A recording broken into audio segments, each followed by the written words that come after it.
हाय बेचारी बहू। सरिता की शादी एक अच्छे परिवार में हुई है। उसका पति रोहन उसे बहुत प्यार करता है। घर में उसकी सास शांति और ननद मीनाक्षी भी है, जो सरिता के किसी काम में दखल अंदाजी नहीं करती। लेकिन फिर भी सरिता को ऐसा लगता है कि दुनिया की सबसे ज्यादा बेचारी बहू वही है और सबसे ज्यादा अत्याचार उसी पर हो रहा है।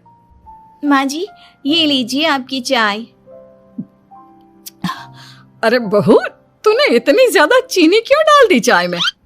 हाय हाय माँ जी, मैंने तो उतनी ही मीठी बनाई है जितनी मीठी आपको पसंद है। माँ जी, आपको तो मेरे हाथ की चाय अच्छी ही नहीं लगती। जब देखो कुछ न कुछ कमी निकाल ही देती हो। अरे बहू, तू एक बात के पीछे ही पड़ जाती है।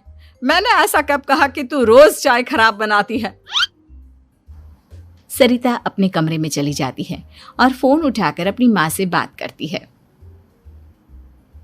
हेलो माँ, कैसी हो आप? क्या कर रही हो?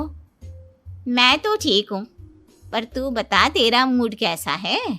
तेरी आवाज से लग रहा है कि कुछ तो हुआ है तेरे ससुराल में। अरे क्या बताऊँ माँ, यहाँ तो हर समय मेरे साथ बहुत बुरा व्यवहार होता है। मैंने अपनी सास के लिए इतनी अच्छी चाय बनाई, लेकिन मेरी सास चाय पीते ही मुझे 4 बातें सुना दी। बेटी, तू इतनी छोटी छोटी बातों पर ध्यान ही क्यों देती हो? तुम्हारी सास ने कुछ बोल भी दिया तो क्या हो गया, वो बड़ी है ना तुझसे।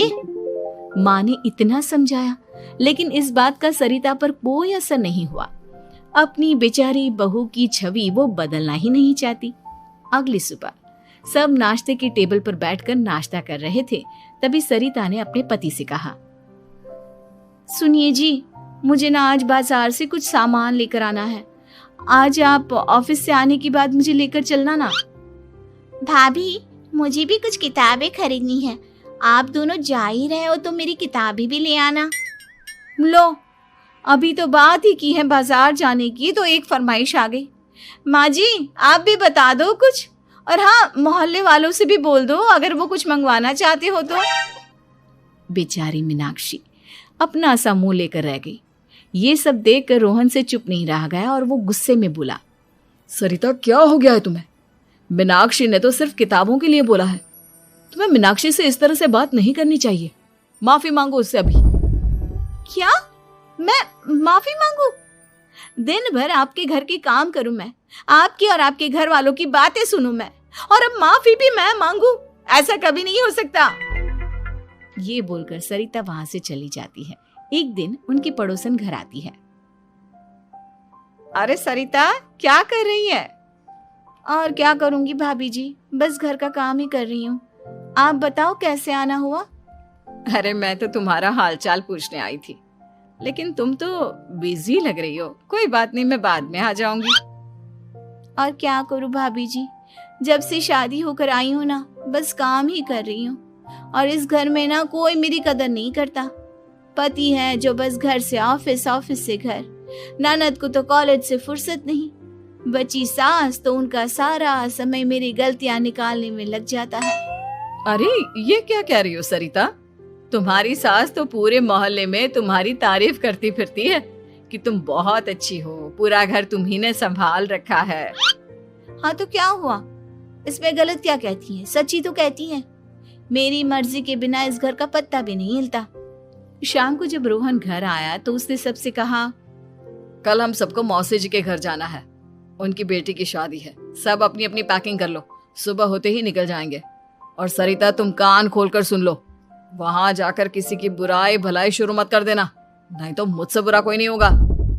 हाय हाय जी, आप तो ऐसे कह रहे हो जैसे मैं सुबह शाम सबकी बुराई करती फिरती हूँ। आज तक कोई कह नहीं सकता कि मैंने किसी की पीठ पीछे किसी के बारे में कोई बुरी बात बोली हो तो। अरे बस बहू, बात को और ज्यादा आगे मत बढ़ा। हमें सब पता है तू हमारे साथ क्या व्यवहार करती है। ये बात घर तक रखना, शादी में किसी को कुछ मत बोलना, नहीं तो सब कहेंगे कि शांति की बहू कितना बोलती है। हाँ हाँ, सब कुछ तो मैं ही बोलती हूँ ना। आप लोग तो हर समय फूलों की बारिश करते रहते हो मेरे ऊपर। सारी गलती मेरी है जो मैं इस घर में आई। सबका कितना ध्यान रखती हूँ, लेकिन फिर भी मेरी तो आप लोगों की नजर में कोई कदर ही नहीं है। अगली सुबह सब लोग मौसी जी के घर पर चले जाते हैं। वहां पर शादी का माहौल होता है, सब जगह चहल पहल होती है, बहुत सारे मेहमान आए हैं। सरिता को वहां बहुत अच्छा लग रहा है। वो अपने मन में सोचती है, यहाँ कितना अच्छा लग रहा है, कितनी रौनक है। मैं यहाँ किसी से ज्यादा बात नहीं करूंगी। अगर मेरे मुंह से कुछ ऐसा वैसा निकल गया तो रोहन जी तो मुझसे गुस्सा हो जाएंगी।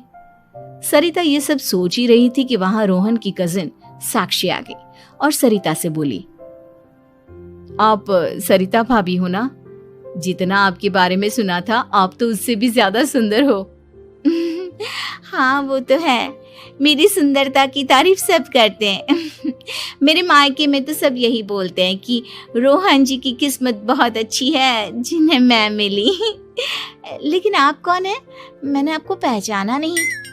मैं रोहन भैया की कजिन हूँ। आपकी शादी पर नहीं आ पाई थी ना, इसलिए आप मुझसे मिली नहीं कभी। शांति मौसी और मीनाक्षी आपकी बहुत तारीफ करते हैं। क्या कहा तुमने? मेरी तारीफ? कभी नहीं। मेरे ससुराल वाले कभी मेरी तारीफ कर ही नहीं सकते। मैं इतनी अच्छी हूँ, मेहनती हूँ, लेकिन उन्हें तो मेरी कदर ही नहीं। सारा दिन घर का काम करती हूँ, फिर भी मेरी सास ना मुझे सुनाती रहती है, और पति भी मेरी सास की साइड लेते हैं। ना कभी बाहर ले जाते हैं, ना कहीं घुमाने। अगर घुमाने के लिए कभी बोल भी देना तो उनकी बहन बीच में आ जाती है। मैं कैसे रह रही हूँ उस घर में, ये मैं ही जानती हूँ। सरिता की ये बातें सुनकर साक्षी को बड़ी हैरानी हुई। अब वो हर किसी के सामने अपनी बढ़ाई और ससुराल वालों की बुराई करने लगी। रोहन और शांति को सरिता पर बहुत गुस्सा आया, लेकिन वो चुप रहे।